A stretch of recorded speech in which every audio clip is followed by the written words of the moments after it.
জাতীয় নির্বাচনের রেশ কাটতে না কাটতেই আবারও আলোচনার কেন্দ্রে বগুড়া ৬ আসন। অতীতে এই আসন থেকে নির্বাচন করেন খালেদা জিয়া। সেই ঐতিহাসিক প্রেক্ষাপটে আবারও জিয়া পরিবারের কাউকে আনার আলোচনাও চলছে।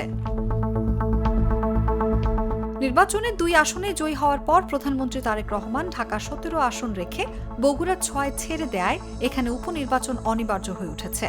আর সেই উপনির্বাচন ঘিরেই শুরু হয়েছে সম্ভাব্য প্রার্থী নিয়ে তুমুল আলোচনা। গুঞ্জন শোনা যাচ্ছে এই আসনে সম্ভাব্য প্রার্থী হিসেবে প্রধানমন্ত্রী তারেক রহমানের স্ত্রী ড জুবাইদা রহমান, মেয়ে জাইমা রহমান ও প্রয়াত আরাফাত রহমান কোকুর স্ত্রী সৈয়দা শামিলা রহমানের নাম।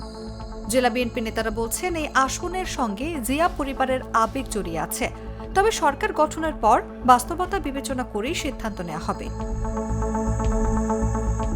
এছাড়াও এই আসনের প্রার্থী তালিকায় অন্যান্যদের মধ্যে রয়েছে সাবেক সংসদ সদস্য হেলালুজ্জামান তালুকদার লালু, জেলা পর্যায়ের প্রভাবশালী নেতা সাবেক পৌর মেয়র অ্যাডভোকেট মাহবুবুর রহমান, জেলা বিএনপির সভাপতি রেজাউল করিম বাদশা ছাড়াও জিয়া পরিবারের সদস্যদের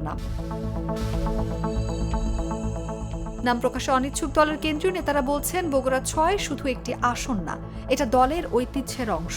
এখানে এমন কাউকে দিতে হবে যিনি সরকারের প্রতিনিধিত্ব করতে পারবেন।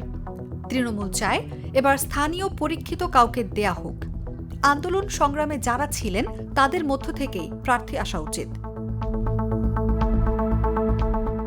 অন্যদিকে আসনটিতে নির্বাচন করবে কিনা সেই বিষয়ে এখনও চূড়ান্ত অবস্থান নেয়নি জামায়াতে ইসলামী। দলটির নেতারা বলছেন বিষয়টি কেন্দ্রীয়ভাবে পর্যালোচনা রয়েছে। কেন্দ্র থেকে যে সিদ্ধান্ত আসবে তার ভিত্তিতেই পরবর্তী পদক্ষেপ নির্ধারণ করা হবে।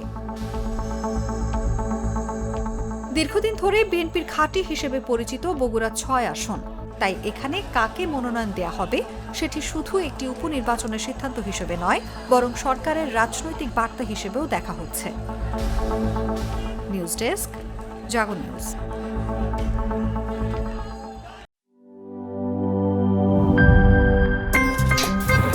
আমার একটা স্মার্ট সিদ্ধান্তে 25% গ্যাসের খরচ কমেছে। ভাবছেন কিভাবে?